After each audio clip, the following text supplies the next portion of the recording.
Je m'appelle Astrid Ferré, j'ai 45 ans, je suis mère de 2 enfants et je suis assistante sociale auprès d'enfants en difficulté dans la protection de l'enfance. Alors Christophe, c'était un ami de collège, je l'ai connu en cinquième, il venait d'arriver de Paris où il vivait avec son père. Et voilà, il arrivait un peu comme le nouveau, très beau, très drôle, avec plein de qualités. On est devenus amis assez rapidement. On s'est créé un petit groupe de copains. On passait beaucoup de temps à la sortie du lycée, dans un bar où on se retrouvait, enfin notre QG, le Versailles Normand. Il était assez moqueur, donc il me faisait des blagues régulièrement. Enfin, je me souviens d'une où j'étais sortie avec un garçon très gentil, hein. Et je me suis rendu compte assez rapidement que finalement il était un peu trop gentil et que j'avais pas trop envie de vivre une histoire avec lui. Christophe s'était amusé à aller dans une cabine téléphonique et à m'appeler en imitant la voix de Michael qui avait une voix très douce pour me mettre mal à l'aise. Voilà. Et puis c'était un garçon adorable, enfin, que du coup on chérissait tous, donc on lui payait toujours ses cafés quand on allait au bar, avec un Mars, parce qu'il aimait beaucoup les Mars. Et c'était un musicien aussi, un très bon musicien. Et il jouait de la guitare, très bien, de l'électrique et de la guitare sèche.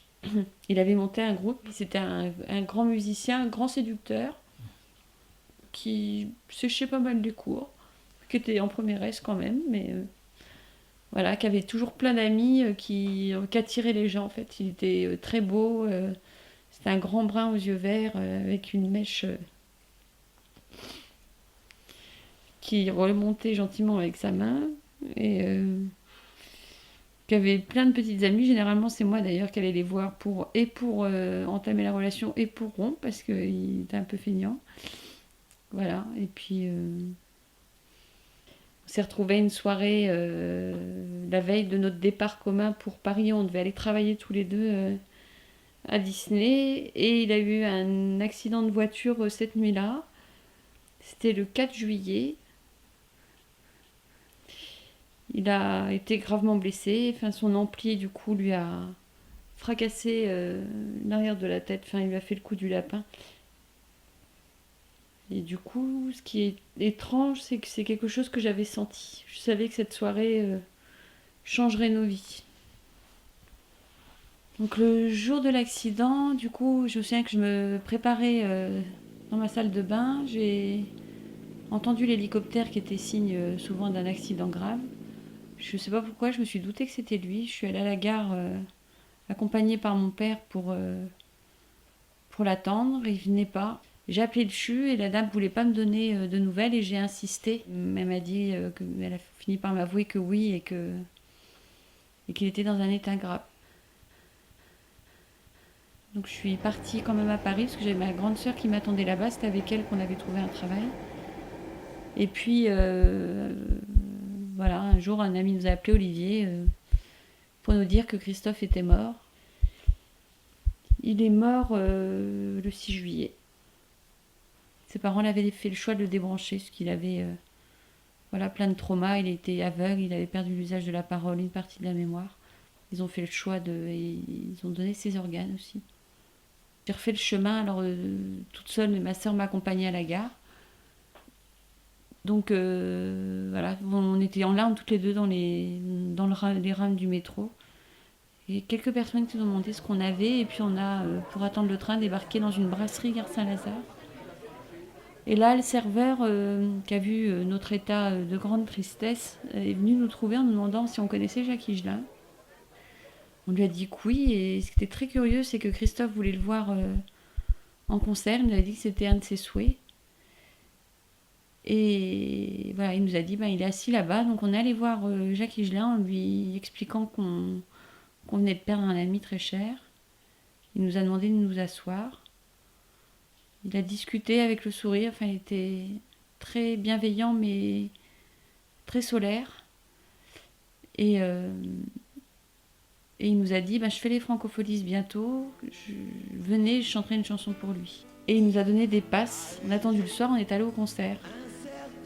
Où il a chanté une chanson pour Christophe. Des anciennes chansons et pour, mais de façon très discrète et très jolie. Et c'était un aviateur dans l'ascenseur qui dit « Garde le rire dans ton cœur ».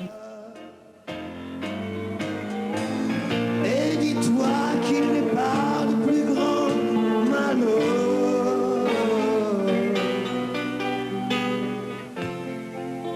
que de laisser mourir le rire dans ton cœur. Alors du coup, on a passé une soirée magique avec, au concert de Jacques Higelin. Il nous a donné rendez-vous le lendemain pour discuter. Et en partant, il m'a redit, et surtout n'oublie jamais, garde le rire dans ton cœur. Et c'est vraiment une phrase qui m'accompagne quand j'ai des moments un peu plus sombres. Je me la répète et c'est une phrase qui me fait du bien. L'homme avec lequel je vis et qui est aussi le père de mes enfants. On s'est rencontrés aux 18 ans d'un ami. Curieusement, on s'est presque reconnus. On a eu, je crois qu'on peut appeler ça un coup de foudre. Il est venu me parler en me demandant comment je m'appelais. Je lui ai dit Astrid. Et il m'a dit, t'es pas Astrid, l'amie de Christophe. Quand j'ai demandé son prénom, j'ai compris que c'était le demi-frère, voilà. Mon fils, du coup, comme deuxième prénom Christophe, et sa grand-mère de cœur, en tout cas, sa grand-mère, parce que c'est sa grand-mère, ils s'aiment beaucoup. C'est la mère de Christophe. Sa tata, c'est la sœur de Christophe, qui est une grande amie à moi, qui est avec moi au lycée après, parce que j'ai pris un peu de retard après sa mort. J'ai été une année dans le néant. Je garde un lien avec lui malgré sa mort. C'est pour toi.